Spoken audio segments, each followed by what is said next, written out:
ಎರಡು ಬಸ್ಗಳ ನಡುವೆ ಬೈಕ್ ಸಿಲುಕಿಕೊಂಡು ಇಬ್ಬರು ಸವಾರರು ಸ್ಥಳದಲ್ಲೇ ಮೃತಪಟ್ಟಿರುವ ದಾರುಣ ಘಟನೆಯೊಂದು ಕೇರಳದಲ್ಲಿ ನಡೆದಿದೆ. ಎರಡು ಬಸ್ಗಳ ಮಧ್ಯೆ ಸಿಲುಕಿಕೊಂಡಿದ್ದ ಬೈಕ್ ಪೂರ್ಣ ಛಿದ್ರವಾಗಿದ್ದು, ಬಸ್ಸುಗಳ ಯಂತ್ರದೊಳಗಿಂದ ಎರಡು ಮೃತದೇಹಗಳನ್ನು ಹೊರತೆಗೆಯಲಾಗಿದೆ. ಕೇರಳದ ಪಲರಿವಟ್ಟಂ ಬಳಿ ಶುಕ್ರವಾರ ಮುಂಜಾನೆ ಕೇರಳ ರಾಜ್ಯ ರಸ್ತೆ ಸಾರಿಗೆ ಸಂಸ್ಥೆಯ ಎರಡು ಬಸ್ಗಳ ನಡುವೆ ದ್ವಿಚಕ್ರ ವಾಹನ ಸಿಲುಕಿದ ಪರಿಣಾಮ ದುರಂತ ಸಂಭವಿಸಿದೆ.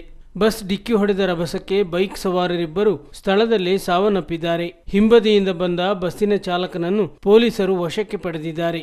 ಬಸ್ನಲ್ಲಿದ್ದ ಕೆಲವು ಪ್ರಯಾಣಿಕರಿಗೆ ಸಣ್ಣ ಪುಟ್ಟ ಗಾಯಗಳಾಗಿವೆ. ಬೆಳಿಗ್ಗೆ 6:15 ಸುಮಾರಿಗೆ ಈ ಘಟನೆ ನಡೆದಿದೆ ಎಂದು ಪೊಲೀಸರು ತಿಳಿಸಿದ್ದಾರೆ.